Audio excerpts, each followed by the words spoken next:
Hello guys, dream classes tuition point में आपका स्वागत है। आज हम आपके लिए लेके आए हैं प्रोनाउन का पार्ट सेकंड।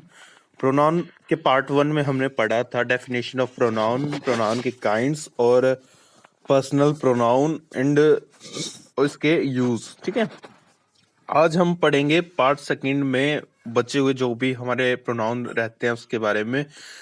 सेशन को शुरू करने से पहले अगर आपने हमारे चैनल को सब्सक्राइब नहीं किया तो हमारे चैनल को सब्सक्राइब कर दें और बेल आइकन को प्रेस कर दें।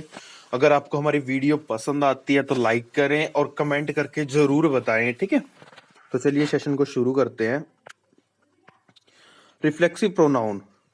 ठीक है, रिफ्लेक्सिव प्रोनाउन क्या होता है? सेल्फ या सेल्फ वाले शब्द। सीधी सीधी बात करें तो हम सेल्फ या सेल्फ वाले शब्द क्या होते हैं? रिफ्लेक्सिव प्रोनाउन का काम करते हैं। जैसे my self, our self, your self, himself, her self, it self, them self. अब क्या होता है कि सिंगुलर जो भी हमारे क्या होते हैं प्रोनाउन होते हैं, ठीक है, उनके बाद हम सेल्फ लगा के क्या बनाते हैं? Reflexive pronoun. और जितने भी हमारे प्लूरल प्रोनाउन है उनके साथ हम क्या करते हैं? सेल्फ लगा के क्या बनाते हैं? Reflexive pronoun. अब जैसे आई है, आई का क्या होता है? पॉजेसिव केस क्या होता है? माई। उसके साथ हम सेल्फ लगा के क्या बनाते हैं? My self. ठीक है, वी का आवर, आवर सेल्फ। आवर क्या होता है? वी हमारे क्या होता है? प्लूरल होता है तो उसके साथ हम क्या लगाते हैं? सेल्फ। यूर क्या होता है? सिंगुलर और प्लूरल बहुत होता है इसलिए हम इसके साथ सेल्फ भी लगाते हैं और सेल्व्स भी लगाते हैं। ठीक है, ही का जो है ही सिंगुलर होता है तो उसके साथ क्या लगाते हैं? हिमसेल्फ। हर, शी क्या होता है? सिंगुलर तो उसके साथ हर सेल्फ। इट, इट भी सिंगुलर होता है तो इट सेल्फ। दे क्या होता है? प्लूरल होता है और उसके साथ हम क्या लगाते हैं? Them self. ठीक है, मतलब क्या होता है कि कुछ प्रोनाउन के बाद हम सेल्फ या सेल्फ लगा के क्या बनाते हैं? सेल्फ, ये रिफ्लेक्सिव प्रोनाउन बनाते हैं। ठीक है, अब कुछ वर्ब होते हैं जैसे अब्सेंट है, प्रेजेंट है, avail, enjoy, pride, introduce, busy, content etcetera और भी हैं। इन वर्ब के बाद क्या आता है? रिफ्लेक्सिव प्रोनाउन का हम यूज होता है। ठीक है, absent, present, avail, enjoy, pride, introduce, busy, content etcetera. इन वर्ब के बाद क्या होता है? रिफ्लेक्सिव प्रोनाउन का यूज होता है। जैसे एग्जांपल से समझते हैं, दे एंजॉयड इन द पार्टी। ठीक है, अब मैंने अभी बताया कि एंजॉय के बाद क्या आएगा? रिफ्लेक्सिव प्रोनाउन आएगा। अब दे का रिफ्लेक्सिव प्रोनाउन क्या है? देमसेल्फ।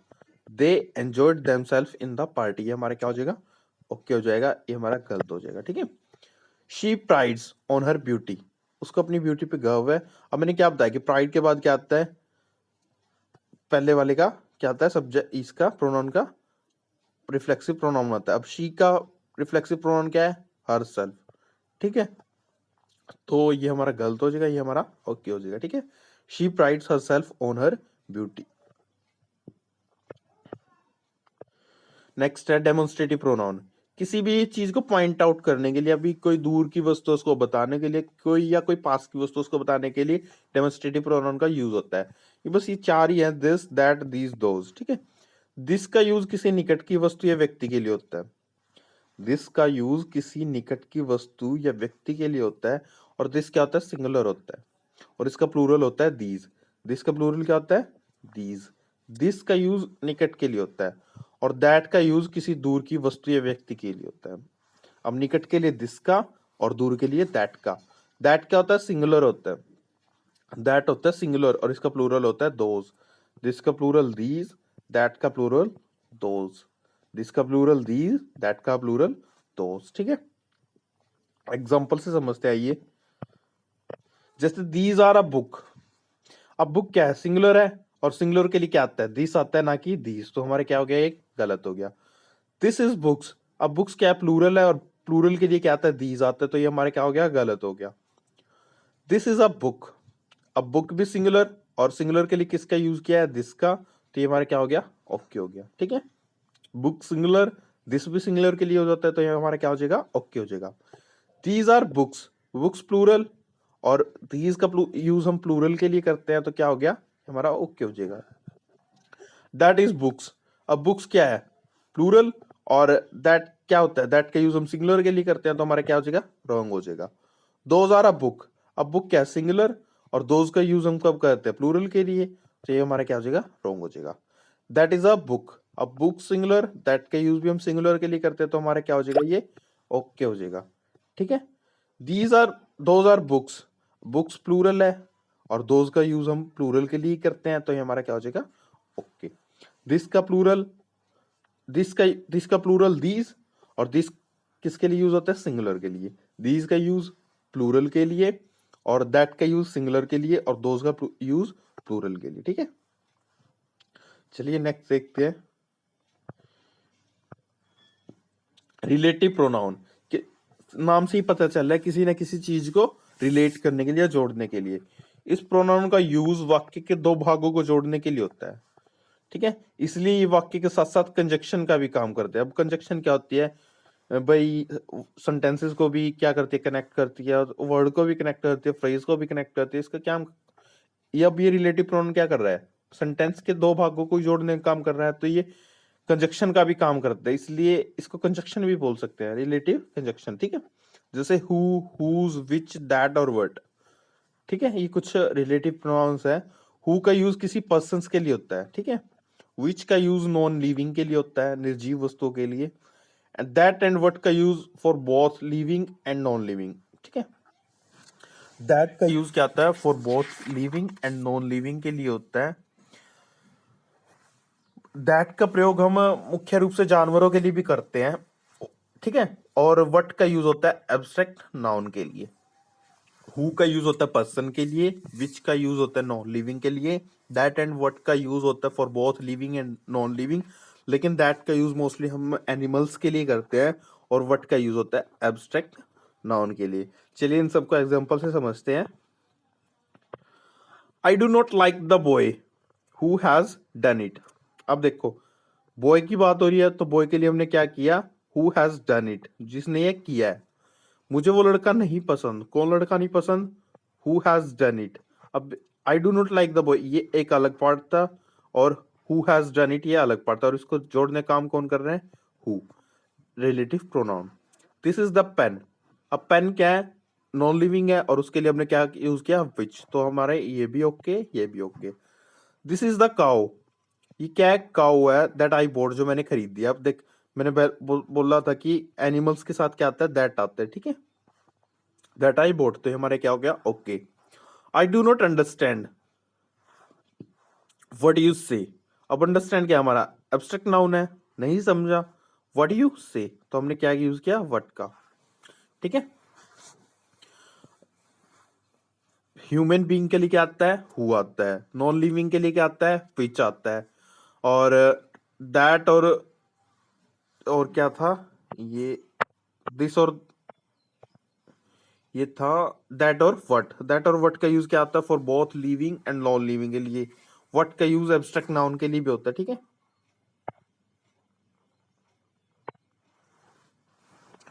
सुपरलेटिव डिग्री के बाद, सुपरलेटिव डिग्री के बाद ये गलत लिखा गया, थोड़ा सा इसको मैं रब कर देता हूं।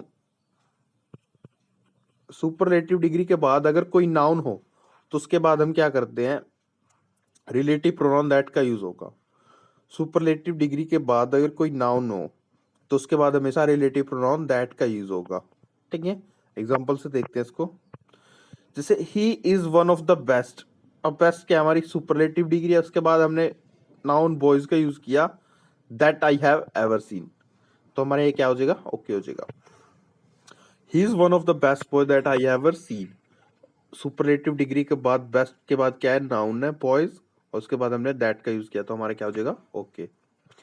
अगर द सेम के बाद, द सेम के बाद अगर कोई नाउन हो, हमेशा रिलेटिव प्रोनाउन दैट का यूज होता है। ठीक है, जैसे this is the same boy. अब सेम बॉय है, द सेम बॉय। अब से द सेम के बाद बॉय नाउन आ गया, तो that met me on the road, ये हमारा क्या हो जाएगा, ओके हो जाएगा। This is the same dog, this is the same dog which was running on the road. अब मैंने क्या बोला कि एनिमल्स के साथ क्या आता है, दैट आता है। ठीक है, एनिमल्स के साथ, एनिमल के साथ भी दैट आता है, और द सेम के बाद अगर कोई नाउन हो, तो उसके बाद भी क्या आता है, द सेम के बाद अगर कोई नाउन हो तो उसके बाद भी क्या आता है, दैट आता है। तो हमारा ये विच क्या हो जाएगा, गलत हो जाएगा। ठीक है, तो हमारा ये गलत हो गया। तो विच ना के क्या आएगा, दैट आएगा। This is the same dog that was running on the road. ठीक है, only, any, few, little, everything, nothing के बाद क्या आता है, रिलेटिव प्रोनाउन दैट आता है। ठीक है, कुछ शब्द है only, any, few, little, everything. ठीक है, नथिंग के बाद क्या आता है, रिलेटिव प्रोनाउन दैट आता है। Manish has lost few pens. ठीक है, फ्यू पेन्स, फ्यू के बाद नाउन आ गया, नाउन के बाद क्या आएगा, दैट आएगा। तो हमारा क्या हो जाएगा, okay. Manish has lost few pens which he bought yesterday.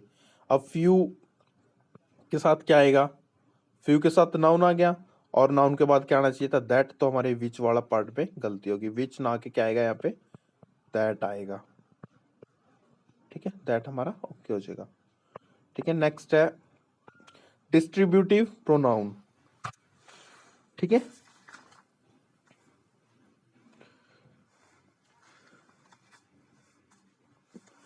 Each, either, none, neither. ठीक है, जिस प्रोनाउन का प्रयोग दो या दो से अधिक वस्तु या में से, सीधी सीधी बात है इसका, दो में से किसी एक का बोध कराना हो या बहुतों में से किसी एक का बताना हो या किसी का भी नहीं कराना हो, दो में से किसी का नहीं कराना या किसी में मतलब बहुतों में से किसी का भी ना कराना हो, तो उसके लिए क्या होता है, डिस्ट्रीब्यूटिव प्रोनाउन का यूज होता है। जैसे ईच का यूज होता है, use for two and more than two. Each दो के लिए भी यूज होता है और दो से ज्यादा के लिए भी। कहते हैं ना, हम बहुतों में से एक है, दो में से एक है भाई, या तो ये जाएगा ये जाएगा। ठीक है, दो में से ये जाएगा। आइदर का यूज केवल दो के लिए होता है, ओनली फॉर टू। ईच का यूज होता है फॉर टू और मोर देन टू। ईच को हम ज्यादा के लिए भी लगा सकते हैं और दो के लिए भी, लेकिन आइदर का यूज होता है हमेशा ओनली फॉर टू। नाइदर का यूज होता है ओनली फॉर टू और नन का होता है मोर देन टू। ठीक है, ये नाइदर और नन का यूज होता है नेगेटिव सेंस में और ईच और आइदर का होता है पॉजिटिव सेंस में। जैसे each of the two boys has done this work. अब टू बॉयज, दोनों में से ईच ने क्या कर लिया, अपना काम कर लिया है दोनों में से। ठीक है, अब दो की बात हो रही है, दो के साथ हम ईच लगा सकते हैं, तो क्या है हमारा एक करेक्ट हो गया। Each of the five boys, each हम मोर देन टू के लिए यूज कर सकते हैं, तो हमारे ये भी करेक्ट हो गया। Either of the two boys, अब आइदर का यूज भी दो के लिए होता है, तो ये भी क्या हो गया, हमारा करेक्ट हो गया। Either of the five boys, either का यूज तो हम केवल टू के लिए करते हैं और यहाँ पे हमने फाइव बॉयज लगा रखा है, तो हमारा क्या हो गया, गलत हो गया। अगर यहाँ पे फाइव बॉयज की जगह टू बॉयज होता तो हमारे क्या होता, ओके होता। Neither of the two boys has helped मी। अब नाइदर का यूज किसके लिए होता है, दो के लिए होता है, तो करेक्ट हो गया हमारा। None of the two boys, अब नन का यूज तो मोर देन टू होता है, तो ये हमारा क्या हो गया, गलत हो गया। None of the four boy, ये बॉय गलत हो गया, यहाँ पे एस आएगा। ठीक है, एस आएगा, इसको मैं, ठीक है, none of the four boys has helped me. ठीक है, अब नन के बाद क्या आता है, मोर देन टू ही आते हैं, तो क्या हो गया हमारा, ओके हो जाएगा। ठीक है, ईच का यूज क्या होता है, टू के लिए भी होता है, मोर देन टू के लिए भी होता है। आइदर का use only for two, neither का ओनली फॉर टू लेकिन नेगेटिव सेंस में। ठीक है, और नन का यूज मोर देन टू। ठीक है, आई होप आपको समझ में आया होगा, अगर नहीं आया तो वीडियो को रिवाइंड करके देखें। उसके बाद है इंडेफिनाइट प्रोनाउन। ठीक है, मतलब जब भी वाक्य में किसी भी अनिश्चितता का बोध होगा, मतलब कोई भी चीज डेफिनेट नहीं होगी और उसके लिए हमें कोई प्रोनाउन यूज होगा, तो इंडेफिनेट प्रोनाउन का यूज होगा। जैसे one, someone, somebody, nobody, anybody, etcetera. One, someone कोई, समबडी कोई, नबडी, मतलब अनिश्चितता को बताते हैं। और जब वन का यूज सब्जेक्ट के रूप में किया होगा, सब्जेक्ट के रूप में यानी वर्ब से पहले, तब उसके साथ पॉजेसिव केस के रूप में क्या आएगा, वंस का यूज करते हैं। और दूसरे इंडेफिनिट प्रोनाउन अगर जब उसका यूज करेंगे हम सब्जेक्ट के रूप में, तब पॉजेसिव केस के रूप में क्या आएगा, हिज का यूज करेंगे। और हिज का यूज तब करेंगे जब तक जेंडर ना पता हो। अब जैसे एग्जांपल से समझते इसको, ऐसे तो नहीं आएगा समझ। जैसे one should do once duty, अब डू वर्ब है हमारी, और उससे पहले क्या आ गया, वन आ गया सब्जेक्ट के रूप में, तो पॉजेसिव केस में वंस ड्यूटी। ठीक है, one should do his duty, अब वन के साथ क्या नहीं आता, हिज नहीं आता। अभी बताया कि इंडेफिनिट प्रोनाउन अगर कोई दूसरे हो गए तो उसके साथ हिज आएगा। One should do their duty, ये भी हमारा क्या हो गया, गलत हो गया। Someone has done his duty, अब समवन मतलब अदर प्रोनाउंस के साथ क्या बताया मैंने कि हिज आएगा, तो क्या हो जाएगा, ये करेक्ट हो गया। Someone has done once duty, अब अगर वन सब्जेक्टिव सब्जेक्ट के रूप में आ रहा है तब तो वंस ठीक होता, लेकिन अदर इंडेफिनिट प्रोनाउन के साथ क्या आता है, हीज आता है। Someone has done his duty, तो यहाँ पे वंस ना के क्या आना चाहिए था, हीज आना चाहिए था, तो ये हमारा गलत हो गया। ठीक है, अगर सब्जेक्ट के रूप में वन है तो पॉजेसिव केस में क्या आएगा, वंस आएगा। अगर दूसरे इंडेफिनिट प्रोनाउन है जो मैंने अभी बताए, अगर सब्जेक्ट के रूप में वो है तो पॉजेसिव केस में क्या आएगा, हिज आएगा। ठीक है, इंटेरोगेटिव प्रोनाउन, इंटेरोगेटिव से पता चल रहा है प्रश्नवाचक सर्वनाम। जैसे हु आर यू, प्रश्न का बोध कराएंगे, what are you doing, what is the matter. ठीक है, और इनकी खास बात ये है कि ये तो या तो सेंटेंस से स्टार्टिंग में मिलेंगे या फिर बाद सेंटेंस के बाद। जैसे हु आर यू तो ये आपने देख ही लिया। जैसे आई नो,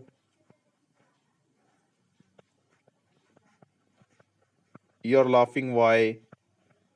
ठीक है, ठीक है, ये या तो सेंटेंस के शुरुआत में आ सकते हैं, शुरुआत या सेंटेंस के बाद में आ सकते हैं, लेकिन बीच में कभी नहीं आएंगे। अगर बीच में आएंगे तो ये किसका काम करेंगे, रिलेटिव प्रोनाउन का। जैसे आपने पीछे देखा ही था कि, ये दिखाता हूं मैं,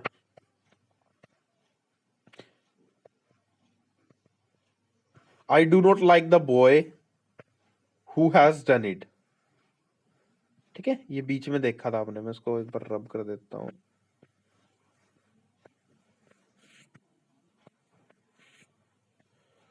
ठीक है, इंटेरोगेटिव प्रोनाउन में कभी भी क्या नहीं आएगा, बीच में नहीं आएगा, लेकिन रिलेटिव प्रोनाउन में क्या हो सकता है, ये बीच में आ सकता है। ठीक है, रिलेटिव प्रोनाउन में हमेशा ये बीच में ही आएगा और एज ए कंजक्शन यूज होगा। ठीक है, ठीक है, नेक्स्ट देखते हैं एम्फेटिक प्रोनाउन। वाक्य में किसी बात पर जोर देने के लिए इस प्रोनाउन का यूज होता है। ठीक है, मतलब जोर देगा, प्रेशर डालेगा किसी ना किसी बात पे। जैसे the student themselves are late, जो स्टूडेंट है वो खुद से लेट क्या है, लेट है। अब ये बात पे जोर दे रहे हैं तो द स्टूडेंट के बाद क्या आएगा, द स्टूडेंट क्या प्लूरल है और उसके लिए दे का यूज करते हैं, तो दे का रिफ्लेक्सिव प्रोनाउन इसके साथ साथ। Ramesh himself did the work, Ramesh ने खुद से काम किया है, तो बात पे जोर दे रहा है तो रमेश के बाद क्या आएगा, himself. Sita her self is responsible, Sita खुद ही जिम्मेदार है अपनी गलती के लिए। अब बात पे फिर जोर दे रहा है तो सीता शी के लिए क्या आता है, हर सेल्फ। ठीक है, और इसकी एक सीधी सी पहचान ये है कि इसमें प्रोनाउन और रिफ्लेक्सिव प्रोनाउन जो भी है ये साथ साथ मिलेंगे। प्रोनाउन और रिफ्लेक्सिव प्रोनाउन साथ साथ मिलेंगे, बिल्कुल पास पास जमा सटे हुए। ठीक है, बिल्कुल साथ साथ, जैसे Sita her self, Ramesh himself, student themselves, ऐसे मिलेंगे। ठीक है, चलिए नेक्स्ट देखते हैं रेसिप्रोकल प्रोनाउन, ईच अदर और वन अनदर। ये दो ही क्या है, रेसिप्रोकल प्रोनाउन है। ईच अदर का यूज होता है यूज फॉर टू के लिए, वन अनदर का यूज होता है मोर देन टू के लिए।